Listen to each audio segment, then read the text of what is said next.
Hello everyone and welcome to Intellify. So the topic which we are going to study today is digestion of food, which is from the chapter digestion and absorption. So without further ado, let's begin. So first of all जो digestion होती है food की वो दोनों chemical और mechanical processes के साथ ही accomplish की जाती है। मैकेनिकल में जैसे आप बोल सकते हैं कि जब फूड डाइजेस्ट होता है तो एलिमेंट्री कैनाल के जो वेरियस पार्ट्स हैं उनमें जो मूवमेंट्स होती हैं है ना, वो मैकेनिकल में आ गई। और केमिकल जो रेस्ट है कि केमिकल्स की हेल्प के साथ, कुछ एंजाइम्स की हेल्प के साथ या फिर जो कुछ भी आयंस वगैरह होते हैं उनके साथ मिक्स करके जो डाइजेशन होती है उसे हम केमिकल बोलते हैं। So carbohydrates, fats, proteins, nucleic acid, ये जो भी होते हैं फूड में, carbohydrates, fats, proteins, nucleic acids, ये जो चीज़ें होती हैं फूड में, तो ये जो होते हैं ये लार्ज और कम्प्लेक्स इनसोल्यूबल मैक्रोमोलिक्यूल्स की फॉर्म में एग्जिस्ट करते हैं, पॉलीमर्स की फॉर्म में एग्जिस्ट करते हैं। और जब इनको डाइजेस्ट किया जाता है कोई किसी एंजाइम के एक्शंस के साथ, जब इन्हें डाइजेस्ट करते हैं मैक्रोमोलिक्यूल्स से, तो ये स्मॉल मोनोमर्स की फॉर्म में कन्वर्ट हो जाते हैं। और ये जो स्मॉल मोनोमर्स हैं फिर ये एब्जॉर्ब कर लिए जाते हैं इनटू ब्लड। तो अब हम देखते हैं कि एलिमेंट्री कैनाल के जो वेरियस पार्ट्स हैं उनका क्या रोल होता है डाइजेशन में। जैसे कि हम पहले देखते हैं कि बक्कल कैविटी क्या फंक्शन परफॉर्म करती है ड्यूरिंग डाइजेशन। तो बक्कल कैविटी के दो मेजर फंक्शंस है। एक तो ये फूड की मास्टिकेशन के लिए रिस्पॉन्सिबल है, और उसके बाद जब हम आप देखते हैं कि जब हम माउथ में फूड को च्यू कर लेते हैं देन हम उसे स्वालो करते हैं, तो उसको भी फैसिलिटेट करती है बक्कल कैविटी। टीथ और जो टंग है वो सलाइवा की हेल्प के साथ फूड को मैस्टिकेट करते हैं और उसे थॉरोली मिक्स करते हैं। म्यूकस जो होता है सलाइवा में वो हेल्प करता है फूड पार्टिकल्स जो होते हैं, मैस्टिकेटेड फूड पार्टिकल्स जो होते हैं उन्हें बोलस में कन्वर्ट करने के लिए। जब हम च्यू करके उसे अंदर लेके जाते हैं फूड को, तो वो बोलस की फॉर्म में ही हमारे अंदर जाता है।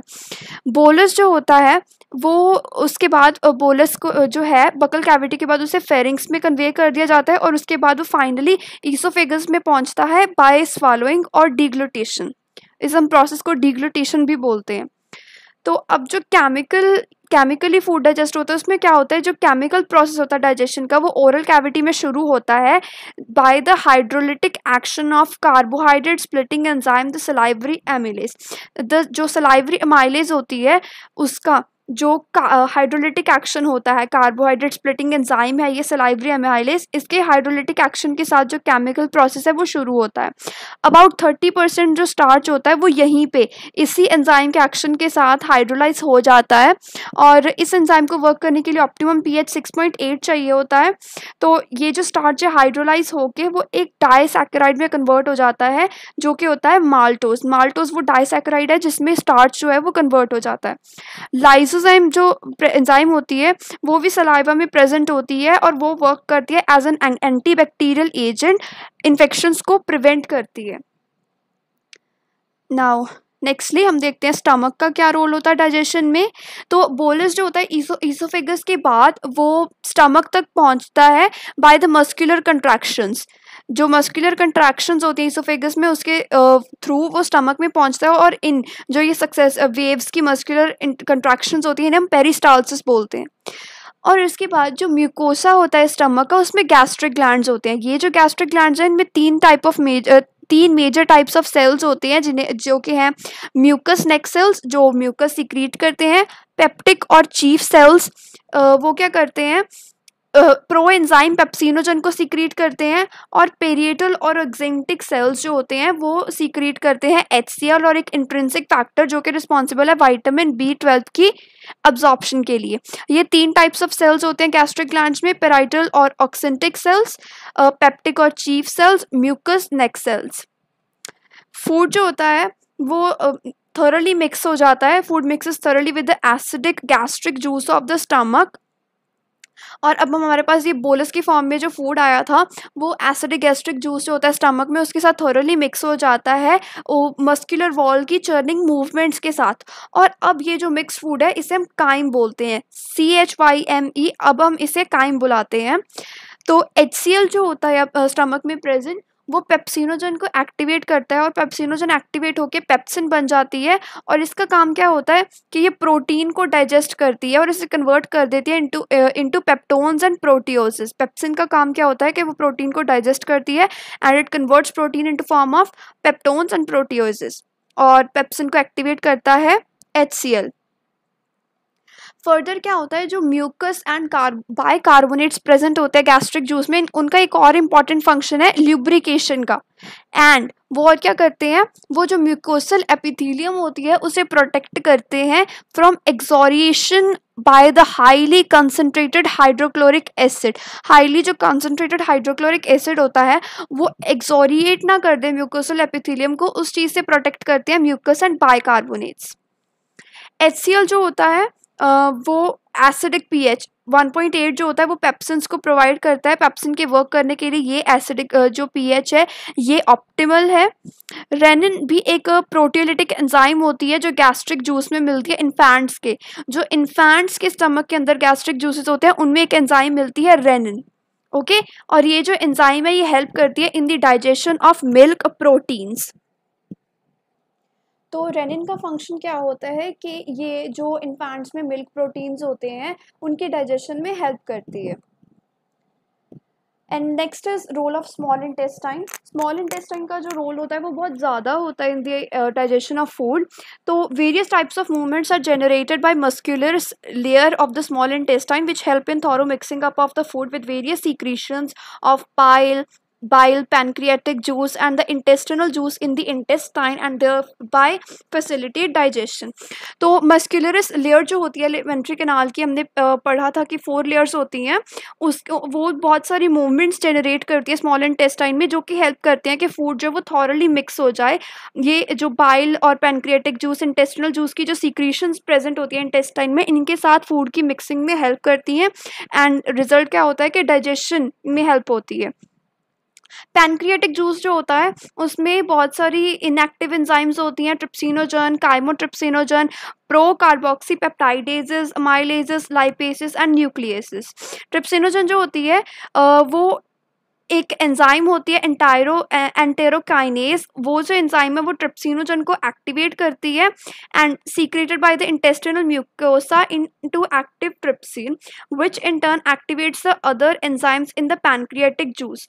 और ये जो एंजाइम होती है ये इन टर्न क्या करती है, बाकी जो एंजाइम्स होती है पैनक्रियाटिक जूस में उन्हें एक्टिवेट करती है। Then the bile released into the duodenum contains bile pigments, bilirubin and biliverdin, bile salts, cholesterol and phospholipids। जो बाइल रिलीज होता है ड्यूडेनम में उसमें बहुत सारे बाइल पिगमेंट्स होते हैं, 2 बाइल पिगमेंट्स होते हैं, बाइलिरुबिन एंड बाइलिवर्डिन। और उस बाइल में बाइल सॉल्ट्स भी होते हैं, कोलेस्ट्रॉल भी होता है, फॉस्फोलिपिड्स भी होते हैं, लेकिन कोई एंजाइम नहीं होती। और बाइल्स जो हैं वो इमल्सिफिकेशन ऑफ फैट्स में हेल्प करते हैं, फैट्स को सिंपल मॉलिक्यूल्स में ब्रेक डाउन करने में हेल्प करते हैं। And the secretions of the brush border cells of the mucosa along with secretions of goblet cells constitute the intestinal juice or succus entericus। जो secretions होती हैं brush border cells और mucosa के brush border cells जो हमने पहले पढ़ा था विलाय वाले, उनकी जो secretions होती हैं वो goblet cells की secretions के साथ मिलके intestinal juice या फिर जिसे हम succus entericus बोलते हैं वो बनाते हैं। ये जो जूस होता है इसमें variety of enzymes होती हैं जैसे कि डाइसैकेराइड्स जिसकी एग्जाम्पल है माल्टेज, डाइपेप्टाइडेजेस, लाइपेजेस, न्यूक्लियोसाइडेजेस एट्सेट्रा। जो ये म्यूकस होता है वो बाइकार्बोनेट्स के साथ मिलके पैनक्रियास जो होते हैं बाइकार्बोनेट्स में उनके साथ मिलके म्यूकस जो होता है वो इंटेस्टिनल म्यूकोसा को प्रोटेक्ट करता है एसिड से। और एज वेल एज उसका फंक्शन क्या है कि वो अल्कलीन मीडियम pH 7.8 होता है जिसका वो अल्कलीन मीडियम भी प्रोवाइड करता है एंजाइमेटिक एक्टिविटीज़ के लिए। सब म्यूकोसल ग्लैंड्स जिन्हें ब्रनर्स ग्लैंड्स भी बोलते हैं वो भी इस चीज़ में हेल्प करते हैं। तो हम देखते हैं कि ये प्रोटीन्स कैसे डाइजेस्ट होते हैं। प्रोटीन्स, पेप्टॉन्स, प्रोटीएसेस ये जो भी हैं इन पे पैनक्रियाटिक एंजाइम्स ये जो है ये वर्क करती हैं। ट्रिप्सिन, काइमोट्रिप्सिन, कार्बोक्सी पेप्टाइडेज ये इन पे एक्ट करती हैं और इन्हें कन्वर्ट करती हैं इनटू डाइपेप्टाइड्स। कार्बोहाइड्रेट्स पे क्या होता है कि पैनक्रियाटिक एमाइलेज जो होती है इट एक्ट्स ऑन कार्बोहाइड्रेट्स जैसे कि पॉलीसैकेराइड्स, एग्जांपल हम स्टार्च ले लेते हैं और इन्हें डाइसैकेराइड्स में कन्वर्ट कर देती है। फैट्स क्या होते हैं? फैट्स जो होते हैं वो लाइपेज जो होती है बाइल की हेल्प के साथ लाइपेज जो एंजाइम होती है वो फैट्स को ब्रोक डाउन करती है into di and monoglycerides. Nucleic acids की डाइजेशन कैसे होती है? न्यूक्लियेसेस जो होते हैं पैनक्रियाटिक जूस में, ये जो न्यूक्लियेसेस प्रेजेंट होती हैं ये न्यूक्लिक एसिड्स के ऊपर एक्ट करती हैं और इन्हें न्यूक्लियोटाइड और न्यूक्लियोसाइड में कन्वर्ट कर देते हैं। Next, the enzymes in the succus entericus act on the end products of the above reactions to form the respective simple absorbable forms. अब हमने ये जो रिएक्शंस पढ़ी थी, ये सारी रिएक्शंस जैसे कि पॉलीसैकेराइड्स को डाइसैकेराइड में कन्वर्ट करने की या फैट्स को ग्लिसराइड्स में, इन सब रिएक्शंस के जो एंड प्रोडक्ट्स होते हैं उन पे स्यूकस एंटेरिकस की एंजाइम्स एक्ट करती हैं और उन्हें सिंपल अब्जॉर्बेबल फॉर्म्स में कन्वर्ट कर देते हैं। जैसे कि डाईपेप्टाइड्स के ऊपर डाईपेप्टाइडेजेस एक्ट करती है एंजाइम और इन्हें अमाइनो एसिड्स में कन्वर्ट कर देते हैं, और न्यूक्लियोटाइड्स जो होते हैं उन्हें न्यूक्लियोसाइड्स में, then sugar plus bases monoglycerides जो फैट से बनते हैं उन पे लाइपेज एक्ट करके उन्हें फैटी एसिड्स या ग्लिसरॉल में कन्वर्ट कर देती है। और ये जो सारी फॉर्म्स हैं एंड प्रोडक्ट्स की, ये जो फॉर्म्स है ये एब्जॉर्बेबल फॉर्म्स हैं। ये जो फाइनल स्टेप्स होते हैं डाइजेशन में, ये म्यूकोसल एपिथेलियल सेल्स जो होते हैं इंटेस्टाइन में उनके बहुत नियर होती हैं, क्लोज होती हैं। और ये जो बायोमोलिक्यूल्स की ब्रेकडाउन है, ये यहाँ पर जो मेंशन्ड है बायोमोलिक्यूल्स, इनकी ब्रेकडाउन जो होती है ये स्मॉल इंटेस्टाइन में होती है। उसके बाद जो सिंपल सब्सटेंसेस फॉर्म होते हैं वो जेजुनम और इलियम रीजन्स जो हैं स्मॉल इंटेस्टाइन के, उनमें एब्जॉर्ब कर लिए जाते हैं, और जो अनडाइजेस्टेड एंड अनएब्जॉर्ब सब्सटेंसेस होते हैं वो लार्ज इंटेस्टाइन में फर्दर पहुंच जाते हैं। तो हम देखते हैं कि लार्ज इंटेस्टाइन के फंक्शंस क्या रोल है। लार्ज इंटेस्टाइन वो होती है वो कुछ वाटर, मिनरल्स और सर्टेन ड्रग्स को एब्जॉर्ब करती है, म्यूकस सीक्रेट करती है जो कि हेल्प करता है इन एडहेरिंग द वेस्ट या undigested particles together. Undigested particles जो होते हैं उन्हें साथ में उन्हें जैसे कि हम बोल सकते हैं एडहेयर कर देता है, उन्हें फिक्स साथ में मिला देता है और उनकी ईजी पासेज के लिए ल्यूब्रिकेट कर देता है। और ये जो अनडाइजेस्टेड अनएब्जॉर्ब्ड सब्सटेंसेस होते हैं इन्हें हम फीसिस बोलते हैं। ये सीकम रीजन जो होता है उसमें एंटर करते हैं, लार्ज इंटेस्टाइन के सीकम रीजन में एंटर करते हैं थ्रू इलियोसीकल वाल्व, और ये जो है ये फीकल मैटर की बैकफ्लो को प्रिवेंट करती है ये वाल्व, और यहाँ पर ये टेम्पररी स्टोर कर लिए जाते हैं टिल डेफिकेशन। एंड ये जो हमारे एक्टिविटीज़ हैं ये सब हार्मोनल या न्यूरल कंट्रोल के थ्रू कंट्रोल कर दी जाती हैं। So this is it for today. Thank you.